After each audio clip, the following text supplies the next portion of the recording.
আল্লাহ পাক কোরআনের মধ্যে জানিয়ে দিলেন, এ দুনিয়ার মানুষেরা আমি আল্লাহ তোমাদেরকে জানিয়ে দিলাম, এ ঈমানদারেরা তোমরাও সাবধান হয়ে যাও, তোমাদের গলার আওয়াজ যেন আমার রাসূলুল্লাহর গলার আওয়াজের উপরে না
কিন্তু বাবা আদমকে সম্মান না করার জন্য আল্লাহ তাকে কাফের বলে তাড়িয়ে দিয়েছে। মনে রাখবেন, বাপ আদমেরও নবী হলো মুহাম্মদ রাসূলুল্লাহ। এটা জেহেনের মধ্যে ঢুকিয়ে এলেন, বাপ আদমেরও নবী হলো মুহাম্মদ রাসূলুল্লাহ। তাহলে আজকে দিনে কত বড় পীর সাহেব, কত বড় মুফতি সাহেব, কত বড় পীরজাদা, কত বড় মাওলানা, ওটা বড় কথা নয়। আগে দেখতে হবে ওর দিলে নবী আছে কিনা। নবীর আদম নেই, প্রেম নেই। সেদিন ইবলিস যেমন বাপ আদমকে সম্মান না করার জন্য কাফের হয়ে গেছে, আমার নবীর জুতা মোবারককে নিয়েও যদি কেউ বিয়াদবি করে সে কাফের হয়ে যাবে। কারণ ওটা হুজুরের জুতা মোবারক, ওটা হুজুরের নালাই শরীফ, হুজুরের কদম থেকেছে। তাই মনে রাখবেন, নামাজ পড়তে হবে, রোজা রাখতে হবে, হজ করতে হবে।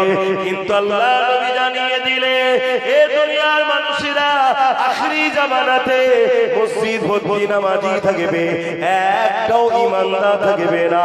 তাই নবী আমার জানিয়ে দিলেন, আখরি জামানাতে ৭৩ দলে বিভক্ত হয়ে যাবে। আমার উম্মত দাবিদাররা সবাই বলবে আমরা নবীর উম্মত, সবাই বলবে আমরা কোরআন মানি, সবাই বলবে আমরা হাদিস মানি, সবাই বলবে আমরা আল্লামা, সবাই বলবে আমরা মুফতি, সবাই বলবে আমরা বড় এলেম, সব থাকবে। কিন্তু ৭৩ দলের মধ্যে ৭২টা দল জাহান্নামী হয়ে যাবে। আল্লাহ নবী সতর্কবাণী করে দিয়ে যাচ্ছে।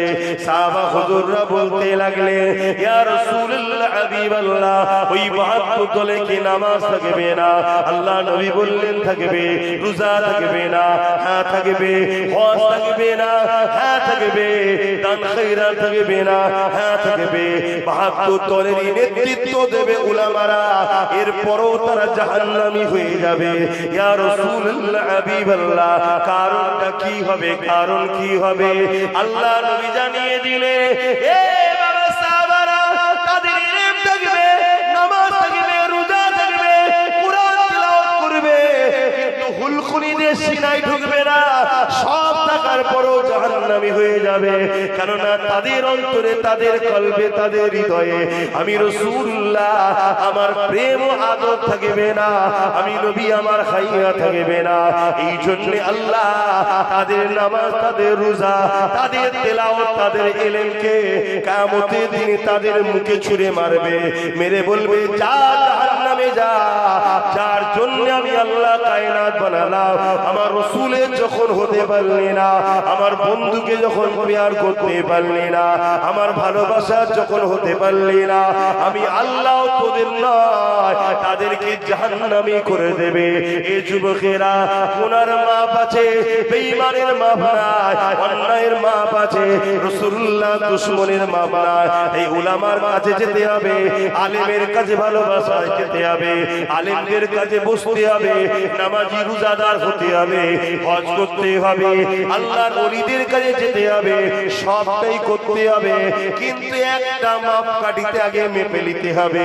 যেমন স্বর্ণকারের কাছে গেলে সোনা অরিজিনাল না ডুপ্লিকেট জানার জন্য আপনাকে কোষ্টি পাথর লাগবে। ঠিক এই আলেমটা মুমিন না মুনাফিক, এই মুসলমানটা মুমিন না মুনাফিক, এই পীরটা মুমিন না মুনাফিক, এই পীরজাদাটা মুমিন না মুনাফিক, এটা চেনার জন্য আপনাকে মুহাম্মদ রাসূলকে নিয়ে আসতে হবে। অর্থাৎ তার অন্তরে, তার কলবে, তার হৃদয়ে, তার ওয়াজের মাহফিলে, তার আলোচনার মাহফিলে, তার উঠা বসাতে সে রাসূলুল্লাহকে কতটা গুরুত্ব দিচ্ছে, নবীর আলোচনা কতটা করছে, নবীর যখন কথা বলে তার ভাষা জ্ঞানটা কেমন আছে দেখতে হবে। সে নবীকে আমাদের মতো বলছে কিনা, ভিখারি বলছে কিনা, মরে গেছে বলছে কিনা, শাফাত করতে পারবে কিনা বলছে কিনা, এই বিষয়গুলো আমাদেরকে খেয়াল করতে হবে। যখনই যারা পরিমাণ দেখবে তার ভাষার মধ্যে নবী সম্বন্ধে গুস্তাখি পাওয়া যাচ্ছে, নবীকে খাটো করা হচ্ছে, সাধারণ লোকের ভাষার মতো নবীর সঙ্গে ভাষা ব্যবহার করছে, মনে রাখবে ও দাড়ি সুরাতে, টুপি সুরাতে, আলেম সেজে, মুফতি সেজে, ও কিন্তু ইসলামের দুশমনদের টাকা নিয়ে আমাদেরকে বেঈমান করতে নেমেছে। ও একটা পাক্কা বেঈমান কাফের, ওর থেকে দূরে সরে যেতে হবে, না হয় ওর কাতারে ৭২ দলে জাহান্নামে যেতে হবে। শুনছেন তো নাকি? এই শুনছেন তো? মুজাদ্দেদ জামান দাদা হুজুর রহমাতুল্লাহ আলাইহি বাপ আদম আলাইহিস সালাম থেকে শুরু করে যতজন আসবে এবং কিয়ামত পর্যন্ত আসবে, যারা চলে যাবে মুমিন মুমিনা নর নারী সবার রূহের মাগফিরাতের জন্য এই ইসালে সওয়াবটা করেছেন। ইসালে সওয়াব দার জামানে মাই মুরব্বি যারা চলে যায় মুমিন মুমিনা তাদের রূহের মাগফিরাতের জন্য দোয়া ও কল্যাণ কামনা করা। এইখানে আওয়াজটা কেমন লাগছে? কাছে সবাই কাছে নিলে অবস্থা খারাপ হবে। তো সেই জায়গাতে প্রতি বছরে মাহফিল হয়। সারা বছর আপনারা দাদা হুজুরের আওলাদ হিসাবে আমাদেরকে ভালোবেসে দাওয়াত করেন। আমরা এসে থাকি আপনাদের কাছে, আপনারা আপনাদের ভালোবাসা আমাদেরকে শেয়ার করেন, মেহমানদারি করেন। মুজাদ্দেদ জামান দাদা হুজুর রহমাতুল্লাহ আলাইহি ঠিক এরকমই কথা বলেছিলেন যে আমার আওলাদেরা অর্থাৎ মুরিদেরা, তারা আমি আবু বকর আমাকে সারা বছর মেহমানদারি করে, আমি 3 দিন আমার আওলাদদের ঘরে আমি দাওয়াত দিই। এই যুগে যুগে সিলসিলা যতদিন মানে সম্পর্ক আমাদের সাথে আপনাদের আছে, যারাই যায় তাদের মেহমানদারির ব্যবস্থা আমাদেরকে করতে হয় দাদা হুজুরের পক্ষ থেকে। আপনারা হলেন মেহমান, আমরা হই মেজবান। সেই জায়গাতে ইসালে সওয়াব ফাল্গুন মাস পড়ে গেলেই আমরা ব্যস্ত হয়ে যাই। তারপর আল্লাহর হুকুম গত 3-4 দিন আবহাওয়া দেখলেন কেমন গেল, তার একটু কাজের মধ্যে আমরা জড়িয়ে আছি। তারপরও দাওয়াত তো 1 বছর আগে থেকে হয়ে থাকে এসেছি। যতটুকু আল্লাহ বলাবেন দু কথা আলোচনা করব। আর এই আলোচনার মাহফিল গুলো এখন সেই মজা বা সেরকম ভক্তি আর নাই। যদি বলেন কেন, আখরি জামানা আল্লাহ নবী বললেন আখরি জামানায় ফিতনা মানুষকে এইভাবে ঘিরবে বা মানুষের বাড়িতে ফিতনা এইভাবে আসবে যেমন আকাশ থেকে পানি পড়ে মানুষের বাড়িতে ঝরঝর করে ঝরতে থাকে, ওই রকম মানুষ ফিতনার মধ্যে গ্রাস হবে। আজকে ধর্মীয় মাহফিল গুলো আমরা অন্য ধর্মের বিষয় যেগুলো দেখতাম, আজকে আমাদেরকে সেটা দেখতে হচ্ছে। নানা রকম মতনৈক্য, এক একজন এক এক রকম বিষয়ে আলোচনা করছে। আমি ভুল টিকে যাচ্ছি না, আমি আমারটাই ঠিক বলবো স্বাভাবিক, কেউ কারোরটা ঠিক বলবে না স্বাভাবিক, আমি ভুল টিকে যাচ্ছি না। আমি বলতে চাইছি যে নবীর মেম্বারটা নিয়ে নানা রকম একটা মতনৈক্য আমাদের মধ্যে তৈরি হচ্ছে। আর এর জন্য আমি এই কথাটা বলতে বাধ্য হচ্ছি, যারা আমার মুজাদ্দেদ জামানকে অনুসরণ করে, যারা আহলে সুন্নাতুল জামায়াতের মানুষ, যারা আমার নূর নবীকে ভালোবাসে, সাহাবা হুজুর ও আহলে বায়াতের সম্মান ও ভালোবাসেন, তাদেরকে আহ্বান করছি মাহফিলে আসুন। কেন আমরা এই লাইনের মানুষ, আমরা আমাদের লাইনের লোককে নিয়ে থাকাই ভালো, তাই তো নাকি? আমাদের সমাজে দেখেছি অনেক রাজনীতির দল আছে, তারা যখন প্রোগ্রাম করে দেখবেন সেই দলের লোক সেখানে যায়, ডাক আটকা দাঁড়িয়ে দাঁড়িয়ে সত্য বলছে কি মিথ্যা বলছে সবই আমরা জানি, তারপরেও কিন্তু সেই মাইন্ডের লোকদের করলে হই হই করছে, ঠিক না? এবারে ভুল কি ঠিক আপনি আপনার প্ল্যাটফর্মে দাঁড়িয়ে বলুন, কিন্তু আমার মনে হয় নিজেদের কাতারটাকে ঠিক রাখা দরকার। না হয় এই মাহফিল গুলোতে যদি আজকে হট্টগোল হয়, তাহলে মূলত ইসলামের মেসেজটাই সোশ্যাল মিডিয়ার মাধ্যমে অন্য ধর্মের কাছে ভালো যাবে না খারাপ যাবে, এটাকে একটু মাথায় রাখা দরকার। পাশাপাশি আর একটা কথা বলতে আমি বাধ্য হচ্ছি, সেটা হলো এটাই, আমি এসেছি উদ্দেশ্য আমার বেশিরভাগ জায়গায় আমি একটা কাজই করি, উম্মত উম্মতিকে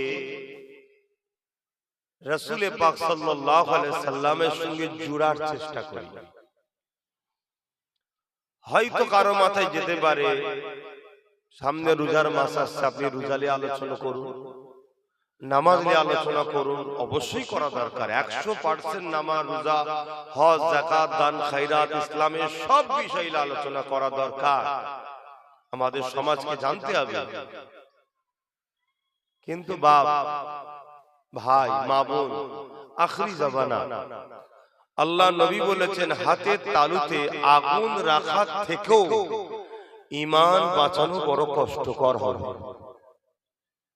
নামাজ তো ঈমানদারের জন্য, রোজা তো ঈমানদারের জন্য, হজ তো ঈমানদারের জন্য,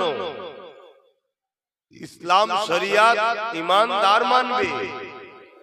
তা ঈমানই যদি আমাদের শেষ হয়ে যায়, তাহলে নামাজ আর কি কাজের, রোজা আর কি কাজের, হজ আর কি কাজের।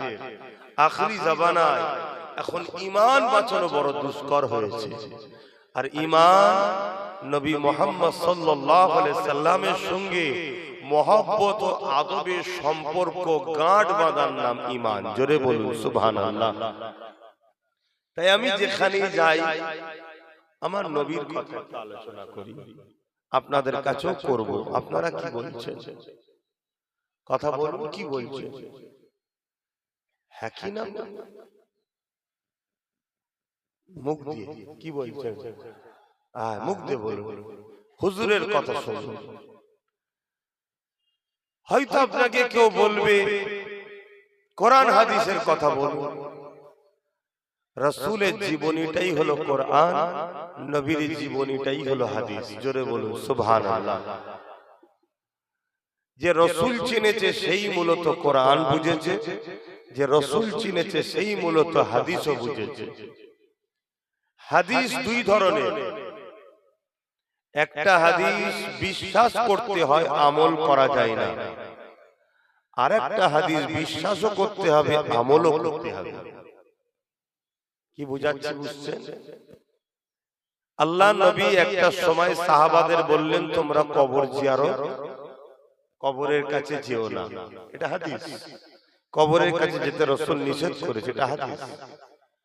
আবার রাসূল পাক সাল্লাল্লাহু আলাইহি সাল্লাম আরেকটা হাদিসে বলছেন তোমরা কবরের কাছে যাবে বেশি বেশি করে, যাতে করে তোমাদের পরকালের কথা মনে পড়ে, এটাও হাদিস। একটা হাদিস কবরের কাছে যেতে নিষেধ করলো, আর একটা হাদিস কবরের কাছে যাওয়ার জন্য নবী তাকিদ দিলেন। তো দুটোই তো নবীর হাদিস, আপনি কি করবেন আম মানুষ? এই দুই হাদিসের মধ্যে দেখতে হয় কোনটা কত হিজরির হাদিস, কোনটা আগে কোনটা পরে। যে হাদিসটা প্রথমে এসেছে আর যে হাদিসটা তার পরে এসেছে, জানতে হবে এটা রাসূল পাক সাল্লাল্লাহু আলাইহি সাল্লামের শেষ বাণী, অতএব এটার উপরে আমল করতে হবে, বিশ্বাসও করতে হবে। প্রথমটা হাদিসের উপরে বিশ্বাস শুধু হবে, আমল করা চলবে না। কেন? ওই হাদিস থেকে আল্লাহ নবী এই হাদিস দ্বারা রদ করেছে, বাতিল করেছে। একটা ডাক্তার দেখবেন একটা রোগীকে প্রেসক্রিপশন করে, এটা খাবে, এটা খাবে, এটা খাবে। সেই ডাক্তারই আবার পরে কিছুদিন পর আগের ওষুধগুলো কেটে দিয়ে তলায় লেখে এটা খাবে। করে না? করে না? কেন? রোগ বুঝে ডাক্তার ট্রিটমেন্ট করে। তো প্রথম যে রোগটা ছিল হুজুর তখন কবরের কাছে যেতে নিষেধ করেছিলেন, কেন? তখন মানুষ কবরকে নিয়ে বাড়াবাড়ি করছিল। তারপরে নবী কবর জিয়ারতের পদ্ধতিটা দেখিয়ে দিলেন, এইভাবে যাও, ট্রেনিং হয়ে গেছে, এবার যেতে বলছে। ঠিক তেমনি কোরআন পাকে আল্লাহ পাক দুই ধরনেরই আয়াত আছে। একটা আয়াত দ্বারা আরেকটা আয়াতকে মনসুখ করা হয়েছে, বাতিল করে দেওয়া হয়েছে। কে করতে পারে? এটা সৃষ্টিকর্তাই করতে পারে। কিন্তু পুরো কোরআনকে আমাদের বিশ্বাস করতে হবে, কিন্তু আমলের ক্ষেত্রে আপনাকে ওই আয়াতটার উপরে করলে চলবে না যে আয়াতটাকে অপর আয়াত দ্বারা আল্লাহ রদ করেছে, বাতিল করে দিয়েছে।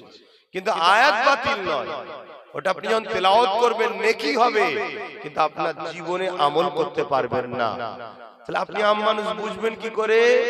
এজন্য রাসূল বললেন, মান আহাব্বা সুন্নতি, তোমরা আমার সুন্নাতকে ভালোবাসো, ফাকাদ আহাব্বানি, যারা আমার সুন্নাতকে ভালোবাসলো তারা আমি রাসূল আমাকে ভালোবাসলো, যারা আমাকে ভালোবাসলো কানা মাই ফিল জান্নাত, তারা আমি রাসূল আমার সাথে জান্নাতে যাবে। জোরে বলুন সুবহানাল্লাহ। নবী কিন্তু বলেন যে মান আহাব্বা হাদিসি, তোমরা আমার হাদিসকে ভালোবাসো, যে আমার হাদিসকে ভালোবাসবে তারা আমি রাসূল আমাকে ভালোবাসলো। তাহলে হাদিসকে কি তাহলে ভালোবাসবেন না? এটাও আমি বলছি না, কিন্তু রাসূল বললেন তোমরা আমার সুন্নাতকে দেখো। তার মানে তুমি যদি কোরআন ও হাদিসকে প্রকৃত বুঝতে চাও, আমি রাসূল আমাকে মডেল বানাও, আমাকে ফলো করো, আমি কি করছি দেখো। কেন? আমি হলাম কোরআনের সাহেব, সাহেবে কোরআন। আমি তোমাকে কোরআনটা প্র্যাকটিক্যাল খুলে খুলে দেখাবো বাস্তব জীবন দ্বারা। জোরে বলুন সুবহানাল্লাহ। তাই আমার মনে হয় এই উম্মতকে রাসূলের কথা বেশি করে শোনানো দরকার। এই উম্মত আজকে রাসূলকে না চিনে, রাসূল থেকে দূরে সরে গিয়ে এই উম্মত মসজিদে ভিড় করে ঠিকই, কিন্তু গ্রামের এতিম ভাত পায় না। এই উম্মত রোজার মাসে বাজার করে ফল দেয় অনেক ঠিকই, কিন্তু এতিমের মাল ঝাড়া এখনো বন্ধ হয় না। এই উম্মত হজ করে ঠিকই, বেটার বে দিয়ে পোল দিয়া বন্ধ করে নে। এই উম্মত দান খায়রাত করে ঠিকই, আবার নিজের আত্মীয় স্বজন পরিবারের সম্পদ মেরে নিতেও ছাড়ে নে, হাত্তাকে মসজিদের জায়গাও ঝেড়ে খায়। কি আমার কথা ভুল বলছি? এর কারণ কি? নামাজও আছে, দাড়ি আছে, টুপি আছে, রোজা আছে, হজ আছে, তারপরে তো ফিতনা কেন? আমার ক্ষুদ্র জ্ঞানে আমি যতটুকু আল্লাহ আমাকে এলেম দিয়েছে, কেন এলেমের তো শেষ নাই, দুনিয়া থেকে মৃত্যু পর্যন্ত শিক্ষার কোনো শেষ নাই। হয়তো আমি একটা বিষয় জানি, আপনি আরেকটা বিষয় জানেন। এখানে আমার আগে যিনি ওয়াজ করছিলেন ইনি হয়তো আমার থেকে আরো বেশি ভালো জানেন, হতে পারে। কথা বুঝে আসছে? এলেমের কোনো শেষ নাই, কিন্তু আমার ক্ষুদ্র জ্ঞানে যতটুকু আমি বুঝতে পেরেছি, আমাদের বাঁচার পথ হলো একটাই, একটাই। লাকাদ কানা লাকুম ফি রাসূলিল্লাহি বলুন উসওয়াতুন হাসানা। সবথেকে উত্তম মডেল মুহাম্মদ সাল্লাল্লাহু আলাইহি ওয়াসাল্লামকে আল্লাহ বানিয়েছেন, তোমরা সেই নবীকে মডেল বানাও। আমার নবীকে হৃদয়ে জায়গা দাও, আমার নবীর সঙ্গে প্রেম ও আদবের সম্পর্ক গড়ো। নবীকে যখন প্রেম করবে, স্বাভাবিক তোমার লেবাসও নবীর লেবাস আসবে। নবীকে যখন প্রেম করবে, স্বাভাবিক তোমার ক্যারেক্টারে নবীর ক্যারেক্টার আসবে। নবীকে যখন প্রেম করবে, তোমার আখলাকে নবীর আখলাক আসবে। তার মানে নবী যে আখলাকে চলেছে। আর নবীর যখন প্রেম নাই, তথাকথিত গদানিগদি দেখানো হয়তো মুসলমান থাকবে, কিন্তু হাকিকাতে মজা পাওয়া যাবে না। কেন? আমরা দেখেছি আমাদের যুবক ছেলেরা চুলের স্টাইল দেয় বিভিন্ন খেলোয়াড়ের মতো, আমাদের যুবক ছেলেরা জার্সি কেনে বিভিন্ন খেলোয়াড়ের নামে। আমাদের ছেলেরা হালকা বয়সে এগুলো করছে না, করে না। কেন বলছে? আমি তাকে ফ্যান, আমি তার ভালোবাসি। তাহলে একটা বেজাতিকে, ইসলামের দুশ্মনকে খেলোয়াড় হিসাবে মেনে নিয়ে তাকে ভালোবাসছে, তার মতো চুলের ডিজাইন। তা আমার ছেলে যুবকের মধ্যে যদি মোহাম্মদ রাসূলের প্রেম দিতে পারতাম, ও ছেলেটাও কিন্তু আমার নবীর স্টাইলই চুলটা রাখতো। আমরা নামাজ দিয়েছি, রোজা দিয়েছি, আর বিনিময়ে মোহাম্মদ রাসূলকে দিল থেকে বার করে নিয়েছি। হ্যাঁ, নামাজ দিতে হবে, আমি আবার বলছি, কিন্তু ওই নামাজ দিন নবীর প্রেমিকের নামাজ যেন হয়। তাই আমি একটু হুজুরের কথা আলোচনা যেখানেই যাই করি, একটু প্রথমেই বলে নিলাম। তাই যারা দাঁড়িয়ে আছেন, যদি আমাদের হুজুরের হন, আমার নবীর হন, তাহলে বসার চেষ্টা করবেন। কেন? এটা আদব হবে, আর না বসাটা বিয়াদবি হবে। আর বিয়াদব কখনো নসিবওয়ালা হতে, জোরে বলুন, পারে না। আজকে ভুলের মধ্যে আছে, যদি আদব থাকে কাল পরিবর্তন হবে। কেমন হযরত ওমর ফারুক পরিবর্তন হলো, আবু জেহেল কিন্তু হলো না। কেন? ফারুকে আজমের মধ্যে যাই হোক আদব ছিল, আর আবু জেল ছিল চরম বিয়াদব। আজ আমাদের সমাজে বিয়াদব তৈরি হচ্ছে। তাই আসুন আলোচনার দিকে যাই, সকলে প্রাণ খুলে নূরুন নবী, দয়াল নবী, হায়াতুন নবী, শাফাআতুন নবী, মেরাজ ওয়ালা নবী, নবীদের নবীর উপরে একটু দরুদ শরীফ পড়েন। আল্লাহুম্মা সাল্লি আলা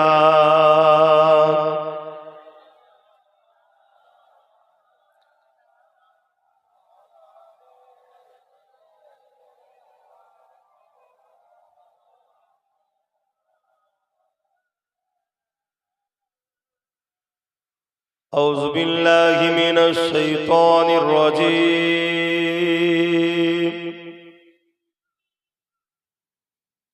بسم الله الرحمن الرحيم.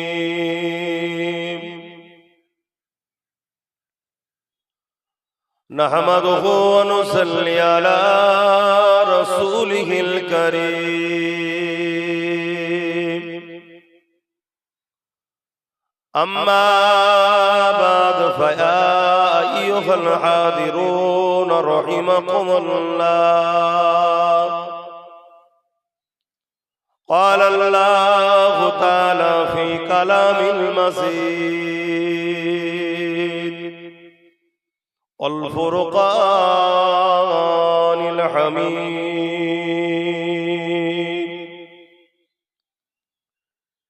إن الله وملائكته يصلون على النبي يا أيها الذين آمنوا صلوا عليه وسلموا تسليما. اللهم صل على حبيبنا مولانا وعلى آله وصحبه. বাপজান আমার মহব্বতে পড়তে হবে, মহব্বতে পড়তে হবে। দরুদের অনেক ফজিলাত, এতটুকু জেনে রাখেন, নামাজ কবুল করাতে গেলেও দরুদ লাগে। জোরে বলুন সুবহানাল্লাহ। আপনি নামাজে চলে যান, গিয়ে দেখুন বৈঠকে বসার পর আপনাকে দরুদ পড়ার পরেই সালাম ফিরাতে হয়। বা মোবাইল নিয়ে ব্যস্ত হবে না, মোবাইল রেখে দাও, ধর্ম সবাই এসেছো ভালোভাবে থাকো। হ্যাঁ, অডিও করতে পারো, হ্যাঁ ওগুলো রেখে দিয়ে অডিও করো, আমার অসুবিধা নেই। ভিডিও করবে না, ফটো করবে না। রাস্তায় যা করেছো বারণ করলাম, এই রাস্তায় সব করছিল না, বারণ করেছি। এখন ফ্যাশন শুরু হয়ে গেছে, একটু না করতে দিলে পালাবে, বলি হুজুর ভালো না। ওই হুজুর গুলো কত সুন্দর দেখেছি, সেলফি তোলে, এখন সব চলছে। রেসারেসির সময় এসে গেছে, কেউ মাফ করো। তো যাক, এই জায়গাটাকে সম্মান করো। আল্লাহ তোমাকে এনেছে একটা জান্নাতের বাগানে। জোরে বলুন সুবহানাল্লাহ। এখানে বসেছেন, ছোট ছোট গোনা গোনা আল্লাহ মাফ করে দেবে। জোরে বলুন সুবহানাল্লাহ। জায়গাটাকে একটু সম্মান করো। হ্যাঁ, যে কথা বলছিলাম, দরুদ এমন একটা নিয়ামতের জিনিস, আল্লাহ আমাদেরকে দরুদ পরে পড়তে বলেছে। প্রথমে আল্লাহ বলছেন ইন্নাল্লাহা, বেশক मैं खुदा। আল্লাহ নিজের কথা বলছে, বেশক আমি, ওয়া মালাইকাতুহু, তারপরে আমার ফেরেশতারা, ইউসাল্লুনা আলান নবী, নবীর উপরে দরুদ পাঠায়। জোরে বলুন সুবহানাল্লাহ। তারপরে আল্লাহ বলছেন ইয়া আইয়ুহাল্লাযীনা আমানু, হে ঈমানদারেরা তোরা কেন বাদ থাকবি, সাল্লু, তোরাও দরুদ পড়। জোরে বলুন সুবহানাল্লাহ। আল্লাহ কিন্তু কোন কাজে কাউকে ইজাজত দেয়নি যে আয় আয় আমিও করি তুইও কর, এটা আল্লাহ ইজাজত কোন কাজে দেয়নি। দরুদের বেলায় আল্লাহ প্রথম বলেছে আমি পাঠাই, ফেরেশতাদের বলছে তোরাও পাঠা, তারপরে আমাদেরকে বলছে তোরা ঈমানদার গুলো কেন বাদ যাবি, তোরাও পড়। জোরে বলুন সুবহানাল্লাহ। এবং খেয়াল করে দেখুন আল্লাহ নামাজ রোজা হজ যাকাত এগুলো সব আমাদের জন্য হুকুম দিয়েছে, কিন্তু আল্লাহ এগুলো করেন না। কিন্তু দরুদ এমন একটা নিয়ামত, আল্লাহ নিজে আগে বলছে আমি আমার হাবিবের উপরে পাঠাই। এবারে আল্লাহ দরুদ কিন্তু আমাদের মতো নয়, আমাদের মতো তিনি পড়েন না। আর এটাও মনে রাখবেন, পৃথিবীতে কোনো কাজ কেউ বলতে পারবে না কবুল হয়েছে। জোহরের নামাজ আপনারা পড়েছেন, আল্লাহ আমাকে তৌফিক তো দিলেন রুকু সেজদা দিবার, কবুল হয়েছে কি জানি না। কথা বুঝে আসছে? কারণ যেভাবে পড়তে হয় পড়তে পারি না, যেভাবে সাহাবা হুজুররা নামাজ পড়েছে। তো যাক, রুকু সেজদা দিয়েছি, তিনাকে কবুল হয়েছে কি জানি না। আপনারাও পড়েছেন, ঠিক না? কিন্তু কবুল হয়েছে কি বলতে পারবেন? হজ আল্লাহ আমাকে করিয়েছেন, এখানে অনেকে হয়তো আছেন হজ করেছেন, আমার জানা নেই কবুল হয়েছে কি। আপনারা যারা হজ করেছেন কেউ বলতে পারবে কবুল হয়েছে? সামনে রোজার মাস আসবে, গত বছর রেখেছি, আল্লাহ রাখানি বছর রাখবো, আর যদি না রাখান তুলে নেন তো কিছু করার নেই। আপনারাও রাখবেন ইনশাআল্লাহ। কবুল হয়েছে কেউ বলতে পারবে না কোনো কাজ। কিন্তু মনে রাখবেন, দরুদ জবান দিয়ে শুধু বেরোতে দেরি, সাথে সাথে কবুল হয়। জোরে বলুন সুবহানাল্লাহ। কেন? সবটা দেখুন নিজের দিকে, সবটা নিজে করি। দরুদ কিন্তু ডাইরেক্ট আমরা পাঠাই না, দরুদ আমরা আল্লাহকে বলি আপনি পাঠান। জোরে বলুন সুবহানাল্লাহ। আল্লাহুম্মা, হে আল্লাহ আপনি পাঠান। আল্লাহর দিকে আমরা ঠেলে দিই, আপনার হাবিবের উপরে সাল্লি আলা সাইয়্যিদিনা মুহাম্মাদ কি মাওলানা মুহাম্মদ, আপনি পাঠান, আপনি মাকাম দেন আমার হাবিবকে গুলো। আমরা রাসূলের আল্লাহর দিকে ঠেলে দিই। আল্লাহ তিনি পাঠাচ্ছেন, কবুল হবে না এটা হতে পারে? সাথে সাথে কবুল হয়ে যায়। জোরে বলুন সুবহানাল্লাহ। তাই দরুদের গুরুত্ব এত, কিন্তু বড় দুর্ভাগ্যের বিষয় আজ আমরা বা আমাদের যুব সমাজ বা আমাদের মা বোনেরা দরুদ থেকে দূরে সরে গেছি। আমাদের মনে হয় আগামী নতুন বছর আসছে, সামনে মুহররম আরবি মাস যখন আসবে, যদি বেঁচে থাকি, আর কেউ তো পারেন এখন থেকেই নিয়ত করতে পারে যে আগামী এক বছরে আমি 1 লক্ষ দরুদের খতম দেব, মানে 1 লক্ষ দরুদ পড়বো এক বছরের মধ্যে। এই টার্গেট করা দরকার, দরুদ পড়া দরকার। দরুদ মানুষকে বিপদ থেকে মুক্ত করে। এক যুবক ছেলে একদিন এক জায়গায় বসে খুব কাঁদাকাটি করছে। এক দরবেশ মানুষ, আল্লাহওয়ালা মানুষ, দরবেশ মানুষ, সুফি মানুষ যাচ্ছে। তো ওই যুবককে দেখে বলছে, বাবা তুমি এত কাঁদাকাটি করছো কেন? তখন ওই দরবেশকে দেখে যুবক বলছে, আরে আপনি জানতো, আপনি আমার মাসলা কি বুঝবেন? আমি বড় মুসিবতের মধ্যে আছি, দেখে তো মনে হচ্ছে আপনি নিজে খেতে পারেন না, জামা কাপড় ছিঁড়া, আমার সমস্যা আপনি কি সমাধান করবেন? যুবককে আবার দরবেশ জিজ্ঞেস করছে, বাবা বলো না কি হয়েছে, বলো বলো বলো বাবা কি হয়েছে? যাক, অনেক পরে যুবক বলল যে দেখুন আমি ঋণগ্রস্ত, আমি একজনের থেকে ঋণ নিয়েছি, অমুক দিন দেবো বলেছি, দিতে পারি না, আবার একজনের থেকে ঋণ নিয়েছি, দিতে পারি না, আবার একজনের থেকে ঋণ নিয়েছি, দিতে পারি না।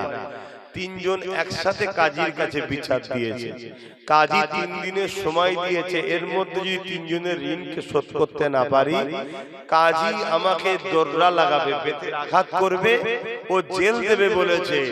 তাই আমি বড় ভয়ে কাঁদছি।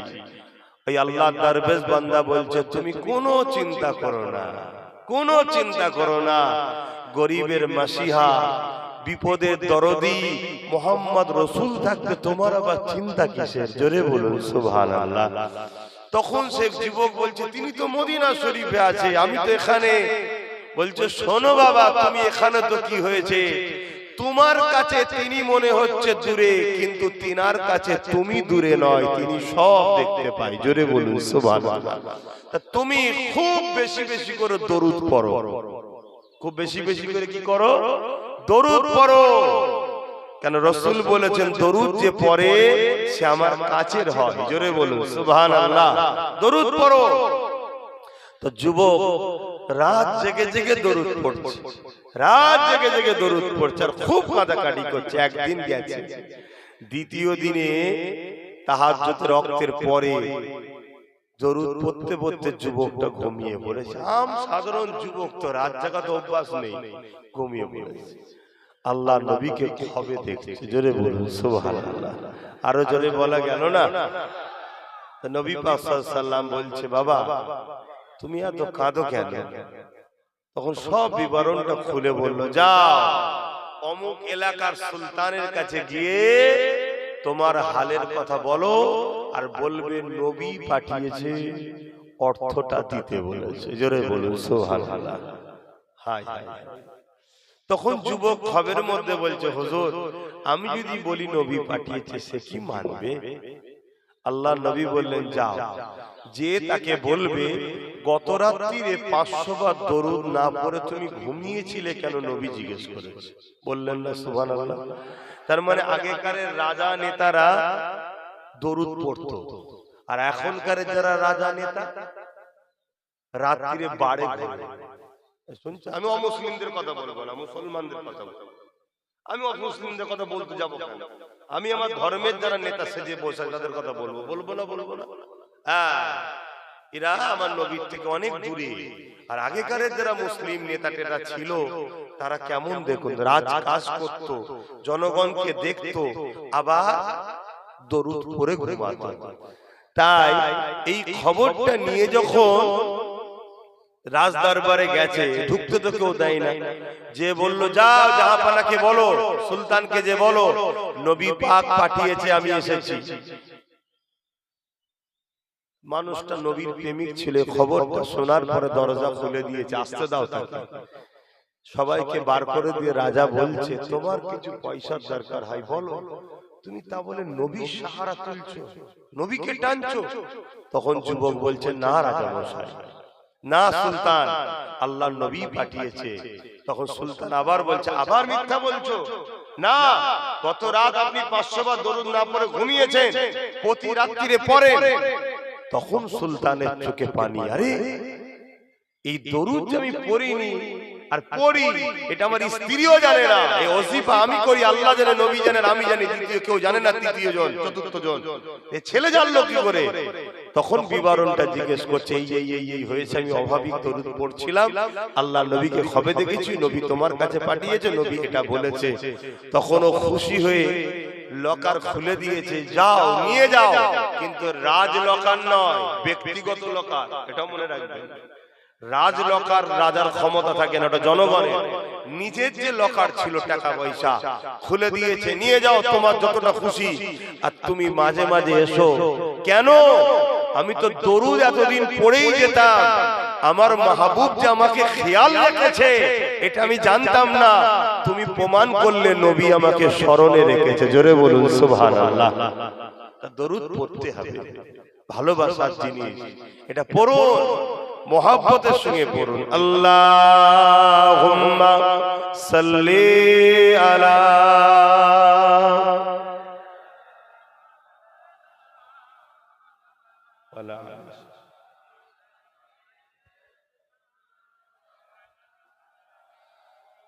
যাদের হৃদয়ে আছে আল্লাহর ভয়,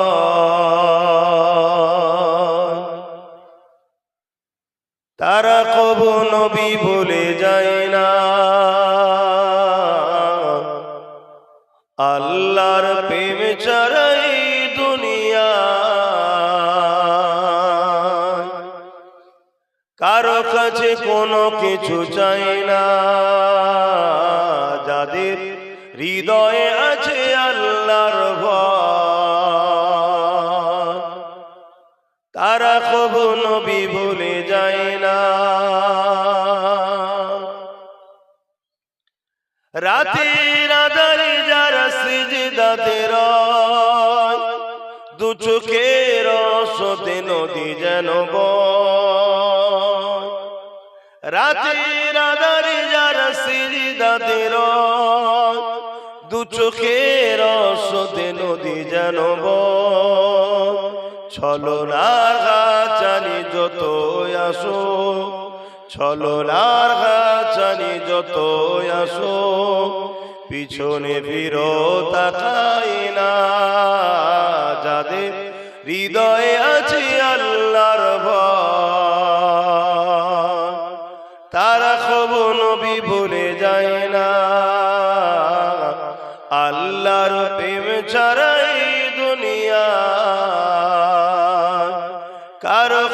কোনো কিছু চাই না।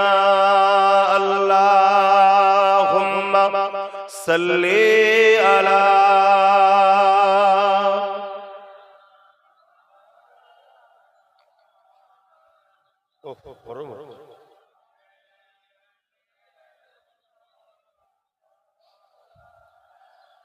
কালেমা লা ইলাহা ইল্লাল্লাহ, লা ইলাহা, জোরে জোরে লা ইলাহা ইল্লাল্লাহ, লা ইলাহা, লা ইলাহা ইল্লাল্লাহ মুহাম্মাদুর রাসূলুল্লাহ। আল্লাহুম্মা সাল্লি আলা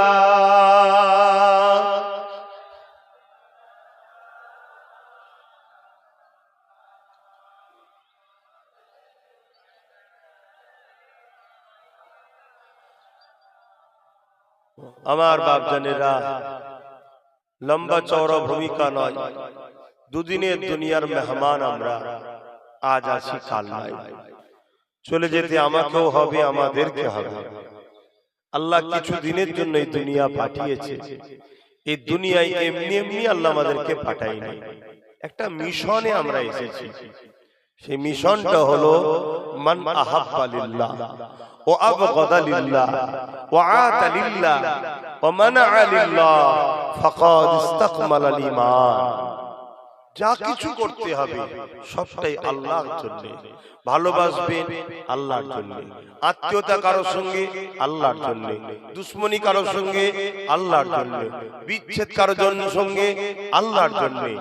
অন্য কোনো যেন উদ্দেশ্য বলো না থাকে, এটাই হলো আমাদের মিশন। এক কথায় এই দুনিয়া হলো আমাদের জন্য একটা পরীক্ষার সেন্টার। যেমন দুনিয়ার পরীক্ষার হলে ঘন্টা বাজলে খাতা জমা পড়ে যায়, আর আমাদের আল্লাহ বিদ্যুৎ মাধ্যমে খাতাকে বন্ধ করে দেবে। আমরা কি করলাম, এই পরীক্ষা আল্লাহ আমাদের কাছ থেকে নেবে, নিয়ে ময়দানে মাশরে সুম্মা নুফিকা উখরা ফাইযা হুম কিয়ামুন ইয়ানজিরুন। আবার উঠানো হবে ময়দানে মাশরে, মৃত্যু শেষ নয়, সেদিন আল্লাহ হিসাব নেবে আমরা কি করলাম। আমাদেরকে দুনিয়া জমিন থেকে দুটো কাজ করতে হবে। প্রথম হলো চাকরি পেতে হবে, তারপরে হলো ডিউটি দিতে হবে। চাকরিটা হলো ঈমান, ডিউটিটা হলো আমল, ভালো কাজ করা। জোরে বলুন সুবহানাল্লাহ। আর চাকরিটা কি? এখান থেকে মুহাম্মদ রাসূলকে রাসূল জেনে জানের থেকে বেশি ভালোবেসে আদবের সাথে মেনে নেওয়া, এটা হলো চাকরি। জোরে বলুন সুবহানাল্লাহ। অর্থাৎ আপনি ঈমানদার হলেন, ইসলামের মধ্যে প্রবেশ করলেন, এবারে আপনার কাজ হলো ডিউটি। নামাজ, রোজা, হজ, যাকাত, দান, খৈরাত, পাক নাপাক, বড়দের সম্মান, ছোটদের স্নেহ, বাপ মাদের ভালোবাসা, এতিমের হক, গরিবের হক, দেশকে ভালোবাসা, সার্বভৌমত্ব, সর্বধর্মের মানুষের সেবা, তাদেরকে পিয়ার করা, এই টোটাল হচ্ছে ভালো কাজ। এগুলো কি? আমাদের ডিউটি, আমল। প্রথম হলো ঈমান। নামাজ তো পড়তে হবে, কিন্তু কার মতো পড়বেন? দাড়ি তো রাখতে হবে, কার মতো রাখবেন? পাগড়ি তো পড়তে হবে, কার মতো পড়বেন? রোজা তো রাখতে হবে, হজ তো করতে হবে, দান খায়রাত যাকাত তো শতকরা 2.5 টাকা দিতেই হবে। কোন ভাবে ছাড় নয় ধনীদের জন্য। শতকরা 2.5 টাকা যাকাত গরিবকে দিতে হবে। আর গরিবের মধ্যে, আত্মীয়র মধ্যে যে গরিব, যাকাতের হক প্রথম তার। যদি আত্মীয়র মধ্যে কেউ গরিব না থাকে, তাহলে প্রতিবেশী গ্রামের মধ্যে কে গরিব আছে দেখো, দ্বিতীয় হক তার। এর মধ্যেও যদি কেউ গরিব না থাকে, তখন পৃথিবীর যে কোনো ঈমানদার মুমিন মুসলমানকে আপনি যাকাত দিতে পারেন। মুনাফিক মুসলমান আর বেঈমানকে যাকাত দেওয়া, বলুন, তাহলে আপনার যাকাত আদায় হবে না। কেন? যাকাতটা আপনার পয়সা নয়, আপনার পয়সাতে গরিবের পক্ষ থেকে আল্লাহ পার্টনারশিপ করে রেখেছে। আল্লাহর পক্ষ থেকে এটা গরিব পার্টনারশিপ। কত? 2.5% শতকরা। তাহলে ওর অংশ এটা, ওকে পৌঁছে দিতে হবে। আর গরিবকে বলছি যাকাত যখন নেবেন মাথা হ্যাট করে নয়, এটা আপনার অংশ ওনার কাছে ছিল, ওনাকে বলতে হবে গরিব ভাইকে যে ভাই বিবেচনা করেছি, হিসাব টিসাব করেছি, করে 1 লাখ টাকা হয়েছে ভাই, কি 2 লাখ হয়েছে, কি 5 লাখ হয়েছে, কি 10 লাখ হয়েছে, ভাই তোর জিনিস তোকে দিলাম, যদি হিসাবে একটু ভুলভাল হয়ে যায় আল্লাহর রাস্তায় মাফ করে দিস ভাই। এটা ধনীকে গরিবকে বলতে হবে। সেই যাকাত হয় এখন? বলুন, এ যেন মনে হয় যাকে দিচ্ছি সে যেন আসামি না। এভাবে যদি আপনি দেন আপনারও যাকাত হবে না। আপনাকে গরিবের কাছে এভাবে বলতে হবে ভাই আমি দিচ্ছি ভাই, চেষ্টা করেছি ভাই, সব কিছু হিসাব করেছি ভাই, তারপরও মানুষ তো তুই আল্লাহর রাস্তায় মাফ করে দিবি ভাই, যদি তোর কোনো অংশ আমার কাছে রয়ে যায় আল্লাহর রাস্তায় মাফ করে দিবি। হ্যাঁ, শরিয়াত অত সহজ নয়। বড় জুতবা লেগে দিয়ে মাথায় টুপি দিয়ে আব্বাস সিদ্দিকী তো এসে বসে গেছে হুজুর সেজে, কিন্তু শরিয়াত অনেক কঠিন জিনিস বাবা। হ্যাঁ, আল্লাহ আমাকেও মাফ করুক, আমাদেরকে মাফ করুক, বলুন আল্লাহুম্মা আমিন। তো যাই হোক, আমি যে কথা বলতে যাচ্ছি এ সবটাই করতে হবে, কিন্তু করবেন কার মতো? একজনের নাম আবু বকর সিদ্দিক, আর একজনের নাম আব্দুল্লাহ ইবনে উবাই, একজনের নাম সিদ্দিক আকবর, আর একজনের নাম হলো আব্দুল্লাহ ইবনে উবাই, একজনের নাম ফারুক আজম, আর একজনের নাম জুলখায়সারা তামিমি, একজনের নাম মাওলা আলী শেরে খোদা, আর একজনের নাম আব্দুল্লাহ ইবনে উবাই, একজনের নাম উসমান গনি জুন্নুরাইন, আর একজনের নাম হলো জুলখায়সারা তামিমি। এদের দুজনের মুখেই দাড়ি ছিল, দুজনাই নামাজ পড়েছে, দুজনাই হজ করেছে। একদিকে ফারুক আজম রয়েছে, আর একদিকে জুলখায়সারা তামিমি রয়েছে। আব ফারুক আজমের মুখেও দাড়ি, জুলখায়সারা তামিমির মুখেও দাড়ি। ফারুক আজমের মাথায় টুপি, পাগড়ি, জুব্বা, জুলখায়সারা তামিমির মুখেও দাড়ি, মাথায় টুপি, পাগড়ি, জুব্বা। ফারুক আজমও নামাজ পড়েছে, জুলখায়সারা তামিমিও নামাজ পড়েছে। ফারুক আজমও হজ করেছে, জুলখায়সারা তামিমিও করেছে। ফারুক আজম আল্লাহ নবীর কাছে এসেছে, নবী এলান করেছে, ওয়াজ করেছে। ফারুক আজমও শুনেছে, জুলখায়সারা তামিমিও শুনেছে। এ যুবকেরা, ফারুক আজম দুনিয়ার জমিন থেকে জান্নাতে সার্টিফিকেট পেয়েছে, আর জুলখায়সারা তামিমি আল্লাহ নবী ঘোষণা করেছে ওর নসল থেকে একটা দল বেরোবে, যে দলের লোকেরা এত সুন্দর নামাজ রোজা দাঁড়ি টুপি রাখবে। এ বাবা সাহাবারা, তোমাদের সঙ্গে যদি কম্পেয়ার করা হয় তাদের তুলনায় তোমাদেরটা কম মনে হবে, কিন্তু আমি রাসূলুল্লাহ জানিয়ে দিলাম তারা তীর থেকে ধনুক যেমন থেকে তীর বেরিয়ে যায়, তাদের সব থাকার পরও ইসলাম থেকে বেরিয়ে জাহান্নামী হয়ে যাবে। আমার কথা মাইকের আওয়াজে বুঝতে পারছেন? তাহলে নামাজ তো পড়তেই হবে। আমরা তো ইমানদার নাকি? এ কথা বলে তাহলে আমরা চাকরি পেয়ে গেছি, এবার আমাদের ডিউটি নামাজ, রোজা, হজ, যাকাত, দান, খায়রাত, হালাল খাওয়া, হারাম থেকে দূরে থাকা, বড়দের সম্মান, ছোটদের স্নেহ, এতিমের হক, বিধবার হক, গরিবের হক, পাড়া প্রতিবেশীর হক, মা বাপের হক। এবার চালাতে হবে না, বন্ধ রাখো। আর ডিস্টার্ব করুনি ভাই, চুপচাপ থাকো। এমনি বিকেল বেলার ওয়াজের টাইমে বরকত থাকে না, যেই সেই চলে যায়। কথা বুঝে আসছে?